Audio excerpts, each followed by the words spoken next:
రాష్ట్రంలో శాంతి భద్రతలు ఆందోళనకరంగా ఉన్నాయని తక్షణమే సీఎం చంద్రబాబు దృష్టి పెట్టాలని, అదేవిధంగా వరదలకు నష్టపోయిన రైతాంగాన్ని ప్రభుత్వం ఆదుకోవాలని సిపిఐ రాష్ట్ర కార్యదర్శి రామకృష్ణ అన్నారు. ప్రకాశం జిల్లా సిపిఐ సర్వసభ్య సమావేశంలో ఆయన హాజరయ్యారు. రాష్ట్రంలో శాంతి భద్రతలు ఆందోళనకరంగా ఉన్నాయన్నారు. పుంగనూరులో వైసీపీ ఎంపీ మిథున్ రెడ్డిపై దాడి సరికాదని పేర్కొన్నారు. గతంలో వైసీపీ చేసిన తప్పులు ప్రస్తుతం టీడీపీ చేస్తే తేడా ఏంటని ప్రశ్నించారు. ఇక పుంగనూరు లాంటి ఘటనలు మళ్లీ రాష్ట్రంలో చోటు చేసుకోకుండా సీఎం స్పందించాలని సూచించారు. కక్ష సాధింపు రాజకీయాలు పక్కన పెట్టి రాష్ట్ర ఆర్థిక ప్రయోజనాలపై దృష్టి పెట్టాలని కోరారు.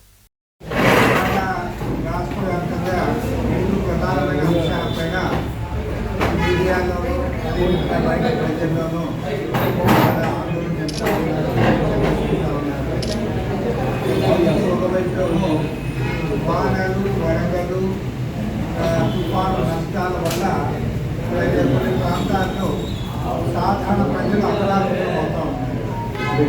అదేవిధంగా రెండవ వైపేమో ఇవాళ తెలుగుదేశం పార్టీ కూటమి ప్రభుత్వం అధికారులు వచ్చిన 5 వారాల అనంతరం కూడా సమస్యలన్నీ పక్కన పెట్టి రైతులను ఆదుకోవడానికి, వారందరికీ రైతు భరోసాకిగా డబ్బులు ఇవ్వడానికి చర్యలు చేపట్టాలని ఇక చివరి అతి ముఖ్యమైన అంశం ఏమంటే, ముఖ్యమంత్రి గారు ఇప్పటికే పదే ఢిల్లీకి పోతారు. దాన్ని మేము తప్పు పట్టడం. ఎందుకంటే ప్రభుత్వం అయిన తర్వాత కేంద్ర ప్రభుత్వం సహకారం కోరడానికి ముందుకు పోతున్నారనే విషయాన్ని మేము అర్థం చేసుకోవాలి. కానీ మేము ఏమంటే, నువ్వు అరకొర చర్యల ద్వారా ఈ రాష్ట్రము ఈ ఆర్థిక పరిస్థితి మెరుగుపడే పరిస్థితి. ఎందుకంటే ఇవాళ అవునన్నా కాదన్నా ఈ రాష్ట్రానికి 14 లక్షల కోట్ల రూపాయలు అప్పులు వెళ్తున్నారు. తర్వాత వాడు అప్పు పుట్టే పరిస్థితి కూడా లేదు. మన ఓటర్ తేదీనాడు పెన్షన్ ఇవ్వడానికి, జీతాలు ఇవ్వడానికి కూడా ఈ కొత్త ప్రభుత్వము ముఖ్యమంత్రి గారు అప్పులు చేశారు.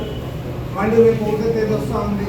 ఒకటో తేదీ వస్తూ ఉందంటే జీతాలు ఇవ్వాలి, పెన్షన్ ఇవ్వాలి, ఇతరులే ఉంటాయి. కాబట్టి అవి ఇవ్వాలంటే మళ్ళీ అప్పులు చేస్తూ ఉన్నారు. కాబట్టి అంటే అప్పుల మీద అప్పులు చేసుకొని రాష్ట్రాన్ని అప్పుల పాలు చేయడం వల్ల ఏమాత్రం పురోగతి. పైగా కొంతమంది ఆల్రెడీ సోషల్ మీడియాలో విమర్శిస్తూ ఉన్నారు. నువ్వు అప్పులు చేస్తూ ఉన్నావు, సంపద సృష్టిస్తానన్నావు కదా. ఇదేమో హామ్ పట్టని సంపద సృష్టించడం ఎవరికి కాదు. కాబట్టి మేము ప్రాక్టికల్గా చెప్తున్నది ఏమంటే, ఈ రాష్ట్రం ఈ ఆర్థిక అధోగతి నుంచి బయటపడాలంటే, అభివృద్ధి పథంలో ముందుకు పోవాలంటే ఖచ్చితంగా రాష్ట్రానికి గతంలో కేంద్ర ప్రభుత్వం హామీ ఇచ్చినట్టుగా ప్రత్యేక తరగతి హోదా ఇవ్వాలి, రాష్ట్రాన్ని ఆదుకోవాలి. అదేవిధంగా విభజన హామీలు ఏవైతే ఉన్నాయో ఆ విభజన హామీలు అమలు చేయడానికి చర్యలు చేపట్టాలి. అసలు వారు ఏమీ చేయలేరు. కాబట్టి ఒక క్లారిటీతో రండి. మీరు ఎన్డీఏలో చేరారు కాబట్టి వాస్తవాలన్నీ మసిపుచ్చి మారేడుకాయ చేస్తాను అన్నీ కూడా ఏవో పైన పూత పూస్తామంటే కుదరదు. గత 10 ఏళ్ల నరేంద్ర మోడీ పరిపాలనలో రాష్ట్రానికి పదే అన్యాయం జరిగింది. ఈ రాష్ట్రానికి పూర్తి స్థాయిలో అన్యాయం చేసి, దగా చేసి, మోసం చేసింది కేంద్రంలో అధికారంలో ఉన్న నరేంద్ర మోడీ ప్రభుత్వమే. అది గతంలో మీరు కూడా మాట్లాడారు. ఇవాళ మీరు ఎన్డీఏలో చేరినారు కాబట్టి మీ అవసరాల కోసము, ఎన్నికల కోసము అవన్నీ కూడా అప్పుడు దాచిపెట్టాలనుకుంటే వీలు కాదు. కనీసం ఇప్పుడైనా సరే క్లారిటీతో ఈ రాష్ట్రానికి ప్రత్యేక హోదా కావాలి, విభజన హామీలు అమలు చేయాలి.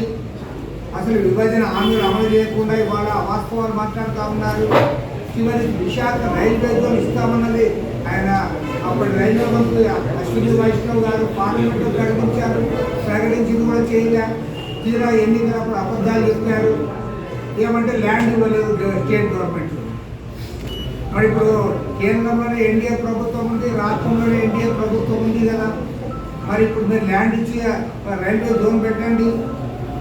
అదేవిధంగా విభజన హామీలు అమలు చేయండి. వెనుకబడి ఉత్తరాంధ్ర రాయలసీమకు ఇవ్వాల్సిన నిధులు, ఆ ప్యాకేజీ, ఆ బుందేల్ఖండ్ తరహా ప్యాకేజ్ అన్నారు, ఆ ప్యాకేజీ కూడా మీరు ఇవ్వాలి. కడపలో స్టీల్ ఫ్యాక్టరీ పెట్టాలి. కాబట్టి ఏమంటే క్లియర్గా అడుగుతా ఉన్నాం, ఈ రాష్ట్రం అధోగతి పాలు కావడానికి జగన్మోహన్ రెడ్డి విధానాలు కారణమని మీరు అంటా ఉన్నారు. దానికి తోడు కేంద్రంలో అధికారంలో ఉన్న నరేంద్ర మోడీ ప్రభుత్వం చేసిన దారుణమైన మోసము, దగ, నిర్లక్ష్య వైఖరి ప్రధానమైన. కాబట్టి ఏమంటే ఇప్పటికైనా సరే ఈ రాష్ట్రం ఈ ఆర్థిక అధోగతి నుంచి కోలుకోవాలంటే, ముందుకు సాగాలంటే రాష్ట్రానికి ప్రత్యేక హోదా కావాలి, విభజన హామీల అమలు కావాలి. దానికోసం కేంద్ర ప్రభుత్వం ఒత్తిడి పెంచడానికి ముఖ్యమంత్రి గారు సిద్ధం కావాలి. ఎందుకంటే గ్యారెంటీ ఖచ్చితంగా చెప్తా ఉన్నామంటే, మొన్న సీఎం గారు ఢిల్లీకి పోయారు.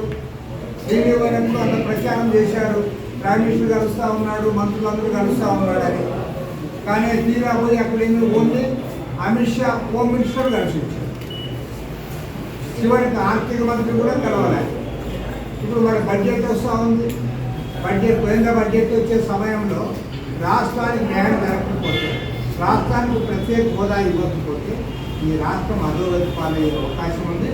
దీనిపైన దృష్టి సారించాలని చెప్పి ముఖ్యమంత్రి గారిని కోరుతున్నాను.